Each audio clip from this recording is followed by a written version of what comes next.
Good morning, children. Welcome to the English session. Today, we shall deal with the lesson On the Face of It by Susan Hill. The story speaks about two individuals who meet unfortunate odds but develop different attitudes while facing those odds. The two persons are Derry, a young acid attack victim, and Mr. Lamb, a much older man who lost his limb in a blast.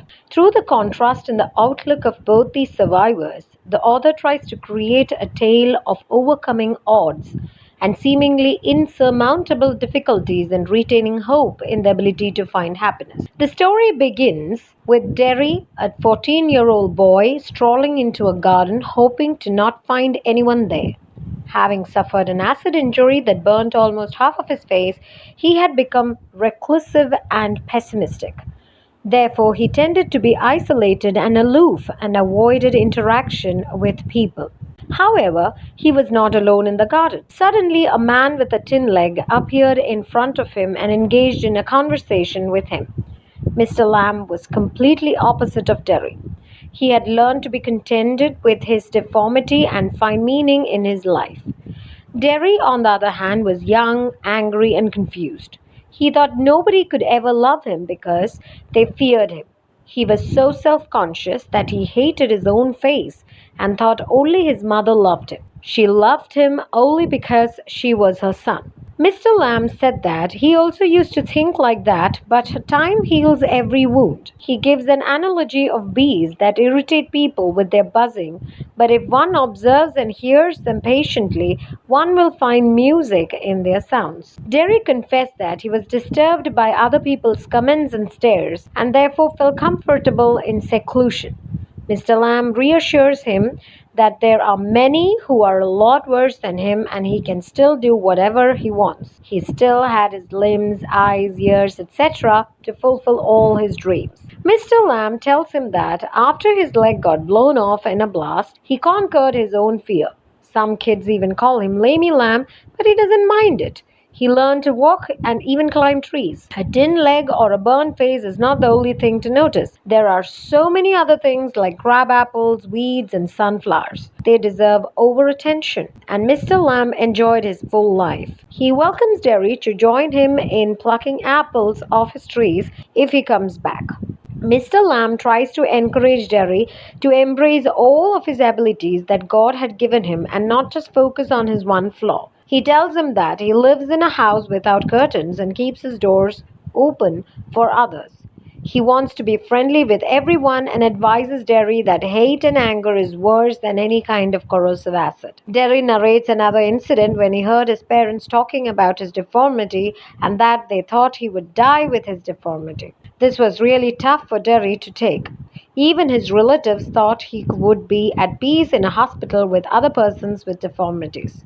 Mr. Lamb assures Derry that people get tired of talking and staring eventually. He need not concentrate on what they say, rather, focus on his own aspirations and abilities. Mr. Lamb also tells him that the world and the people living in it will gradually move on to some other new thing or people to criticize or notice. He should not waste away his life by pondering on other people's opinions of him. Mr. Lamb reminds Derry that he can't lock himself up in a room and never leave it. He tells Derry a story of a man who stayed inside his house because he feared death by an accident. However, in the end, he died inside his room when a painting fell over his head. Thus, even Derry should come out of his room of fear and embrace the outside world and its people. He calls Derry his friend, even though Derry does not reciprocate the same feelings. Derry says that he would never return to the garden, so he could not call Mr. Lamb a friend. Mr. Lamb asserted that the same fact did not make them enemies also. He reiterated that they were friends and that Derry is always welcome to his garden. Derry tells Mr. Lamb that if he comes to his garden, all his other friends will get scared of his face and Mr. Lamb will lose his friends. Mr. Lamb consoles him by saying that kids often call him by funny names like Lamey Lamb but still come back to his garden. Derry finally expresses some optimism and hope to have a house without curtains of his own. He too wants to live in the light of faith and self-belief and come out of the shadows of self-doubt and fear. Mr. Lamb's meeting changes his outlook towards life. He talks to Mr. Lamb about his likes dislikes, and fears. He wants to be loved and appreciated. He wants to break free from the stigma of being disabled. Derry then returns home to his mother and narrates his encounter with Mr. Lamb. She warns him to stay away from Mr. Lamb, who she thought was a dangerous person. However, Derry defies her injections and returns to Mr. Lamb's garden. He was finally free of all his inhibitions, all thanks to the encouragement and comforting words of Mr. Lamb. However, he returns to see Mr. Lamb lying flat on the ground. The ladder had slipped from the tree and Mr. Lamb had suffered a terrible fall. He laid there unmoved and injured. The story ends with Derry breaking into melancholic tears. The summary of the story. The story begins with a teenage boy entering a garden. His face is burnt on one side due to an accident when acid fell on half of his face. He has gone there to hide himself as he is afraid of facing people. He fears being teased by others for having such a face. But when he enters, he finds someone already present there. He tries to leave the place, but is stopped by the old man, Mr. Lamb, the owner of the garden.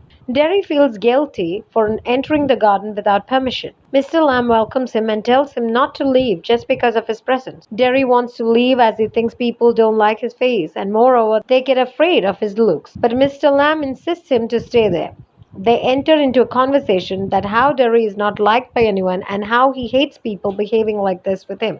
Mr. Lamb tries to console him. He tells him that he has a tin leg and kids make fun of him. Still, he is not depressed and enjoys his life. They both talk about various things, and this leads to revelation of Derry's fear, depression, and hatred about his being in such condition. But Mr. Lamb keeps on telling him to think of the positive things. Soon they become friends, and Mr. Lamb asks him to help him in plucking the crab apples of his garden. Derry tells him that he had come too far from his home and hadn't told anything about this to his mother. Mr. Lamb tells him to take permission from his mother. Derry finds it difficult, and this leads to a small quarrel between both of them. At last, Derry tells him that he would come back after taking his mother's permission. His mother does not want him to go back, but he comes back again to fulfill his promise. Meanwhile, Mr. Lamb climbs the ladder on his own to pluck the crab apples, as he was sure that Derry would not return. He was disabled and it was difficult for him to climb. Mr. Lamb falls from his ladder and dies. Derry, on the other hand, returns to the garden to help him. When he enters the garden, he sees Mr. Lamb lying on the ground. Derry tries hard to make him move but did not get any response from him. Finally, he comes to know that he's dead and starts crying. Thus, we have come to the end of the session. Thank you and have a nice day.